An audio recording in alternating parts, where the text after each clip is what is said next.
A need can be defined as a physiological or psychological requirement for the well-being of an organism. In other words, a need is something that you can't be okay without. This can range from food and water to human contact and socialization. Our needs can also differ depending on the situation. In general, we have needs such as food because without it we can die. However, if we're talking about relationships, communication can be a need since, without it that relationship can deteriorate. There is a range of meanings for when people say need, but in general a need is a requirement due to it being essential in some way. People will toss out many different terms when referring to their needs. Some of these include requirements, essentials, necessities, demands. Some people mix up needs and wants. Later we will discuss their similarities and differences. There are many types of needs. Luckily, researchers have separated them into different categories, Noel-Timir et al., 2021. These categories are below. Primary needs. This can include food, water, clothing, and shelter. These are the needs that you usually desire to fulfill first. For example, whenever you move to a new city, the first thing you are likely to consider is where you will live.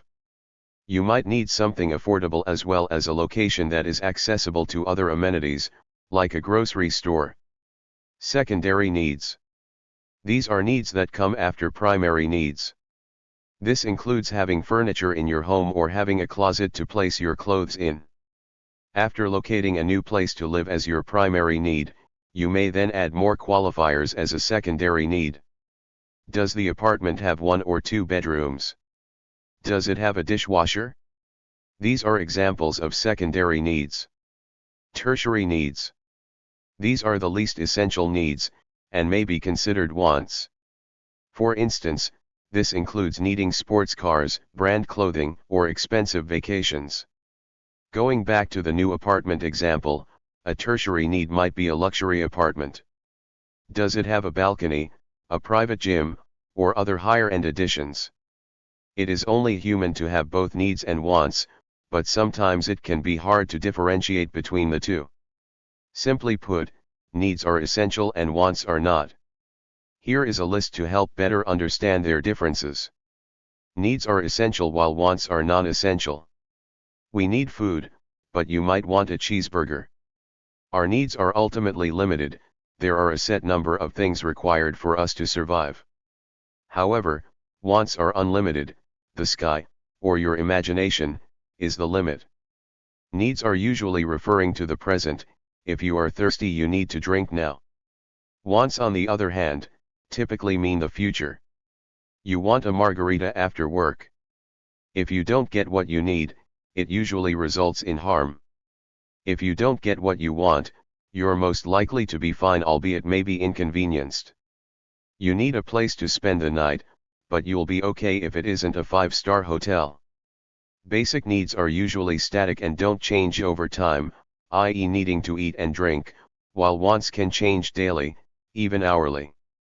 You'll always need to stay hydrated, however, what type of drink you may want can vary. Needs generally will be taken care of before your wants. When planning a budget, needs always need to be met, food, rent, etc., while wants are expenses that you could go without. You need to eat and sleep, and it might help to endeavor to take care of those needs before spending money on designer clothes. Ultimately, needs are required for life while wants are add-ons. In psychology, we know that some needs aren't physical, instead, some are emotionally based, such as friendship, spirituality, recognition, relationships, self-confidence, respect. Psychological needs are required for good mental health. Basic needs, or primary needs, are the most essential. These include food, water, shelter, clothing, sunlight, sleep. Basic needs are the ones that you require for survival. Essentially, if you can't live without it, it's a basic need. Water is a key physiological need of humans, we need it to survive. Yet, even though we literally need water for our survival, We don't walk around throughout the day thinking about water or looking for a glass of H2O. But what happens when you're on a road trip in the middle of nowhere and you begin to feel thirsty? At the first realization of this, you may think to yourself, I feel a little thirsty. Not much to it. But as time begins to pass and you are still feeling thirsty, you likely begin looking out the window for somewhere to stop and get a bottle of water. Looking, but to your dismay, the next road stop isn't for quite a while. Your mouth is beginning to feel as dry as the desert surrounding you.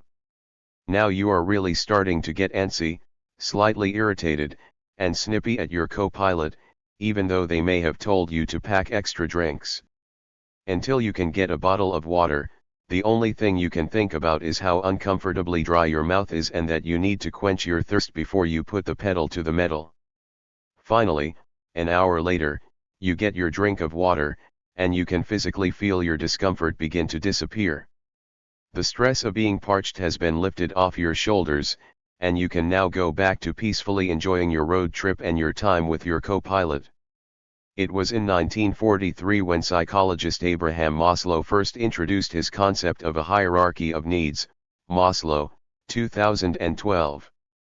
Through this, he suggested that people are motivated to fulfill basic needs before moving on to more advanced ones. He was a humanist and believed that people have an ultimate desire to reach self-actualization, or in other words to be all they can be. However, to achieve this the lower-level needs were required to be fulfilled first. There are 5 levels of Maslow's hierarchy of needs, starting from the bottom with the basics. Physiological needs. These include needs such as food, water, and clothing. These are also referred to as basic or primary needs. Safety needs. We need to feel safe and secure in our environment. This can include financial well-being and health security. Social needs. This includes the need to be loved and to love. Belonging to a group of both friends and family is important to our psyche. Social needs are psychological needs. Esteem needs. This is the need to be recognized by others for our accomplishments. Esteem needs are also considered to be psychological needs. Self-actualization needs. This is the need to actualize our talents and skills. This includes obtaining the full use and exploitation of our talents, capabilities, and potentialities. People who achieve self-actualization are said to be fulfilling themselves and doing the best that they are capable of. According to this concept, we can only obtain higher-level needs once we satisfy the lower levels. For example, we can only begin to meet our needs for safety once we have secured our physiological needs. Some of the needs in a relationship. Intimacy and affection. Not everyone has the same love language, so it's important to find out what your partner's language is. Affection can increase closeness and in turn strengthen the relationship. Acceptance. Everyone wants to be accepted for who they are. Knowing that your partner accepts you can increase your feeling of belonging, which is vital for a healthy relationship. Humor. Life can be stressful, which in turn puts strain on our relationships. Humor can help put things in perspective and diffuse tense situations. Sometimes not taking everything so seriously can be what a relationship needs. Validation and support. When was the last time you told your partner how much they mean to you? You may already know they are the most wonderful and amazing person ever, but often we humans like to be reminded. Validation can be powerful in keeping your partner's needs met. We all feel better when we know we have support. Trust and security. Any healthy relationship hopefully leaves you feeling safe and secure. This includes feeling open enough to talk about your boundaries, your feelings, and your life goals. If there is trust in a relationship, there is strong communication. Empathy and forgiveness. No one is perfect, no matter how hard we may try. Mistakes happen. For instance, let's say your birthday is forgotten. Initially, you may feel anger or disappointment, but for a strong relationship, we need to be able to empathize with our partner. Maybe they've been going through a lot at work recently and struggle with anxiety. It's important to try to be as charitable as possible in relationships. Offering your partner compassion and forgiveness can bring you two closer. Significance. A good relationship can make you feel significant. Your special someone hopefully makes you feel important and vice versa. Connection and love. Another need in relationships is feeling connected and loved. This fulfills the third and fourth levels of Maslow's hierarchy, tapping into the psychological and social needs we all have. Connections are usually quick to form, but love takes time. Like a garden, love takes tending to and care for it to grow. Space. Connection is important, but so is having time for yourself. Space in a relationship means having the freedom to make your own choices and to feel supported by your partner. Humans are social beings, but we also need privacy. Sometimes this can involve having separate workspaces or places to relax at home. It's unreasonable to spend every waking moment with your partner, and trying to do so can add stress and tension to a relationship. So remember to keep some time to yourself as needed. How do you know what your needs are? How well do you know yourself? Are your most important needs being met? A method to analyze these questions is through a needs assessment. Here is a brief rundown on how to do one. Roy's et al., 2009. Identify the possibilities. This first step is about discovering all the possible personal needs you may have. Write down things in your life that bring you joy and made you feel successful or unsuccessful, and then identify the related experiences. Then with this, try to identify the patterns of behavior that created these experiences. Refine and shorten your list. Now that you have a list, let's narrow it down to include only your most important personal needs. Identify the top 10 experiences that appear most often, then consider which of these include actual needs, again, your must-haves, requirements, essentials. Then from that list, select the top 4 personal needs that are most important to you from those experiences. Create and execute a plan. From the previous steps you now have at least 4 personal needs. Make a list of activities/actions that will help you beneficially meet these needs, including the things you do every day as well as other extracurricular activities. For instance, if a personal need for you is to learn a new skill, you may want to plan to go to a cooking class. Or perhaps if your personal need is creativity, you may take steps to start writing a new book or invest in painting. Whatever your need is, it could help to take initiative to plan and execute ways to fulfill that need. After identifying your needs, it may help to try and meet them to feel fulfilled. If you ignore your needs, it can become detrimental to your physical and mental health. Maslow, 1943-1954, stated that people are motivated to achieve certain needs and that some needs take precedence over others. Our most basic need is for physical survival, and this will be the first thing that motivates our behavior. Once that level is fulfilled, the next level up is what motivates us, and so on. The original hierarchy of needs 5-stage model includes physiological needs. These are biological requirements for human survival, e.g. air, food, drink, shelter, clothing, warmth, sex, sleep.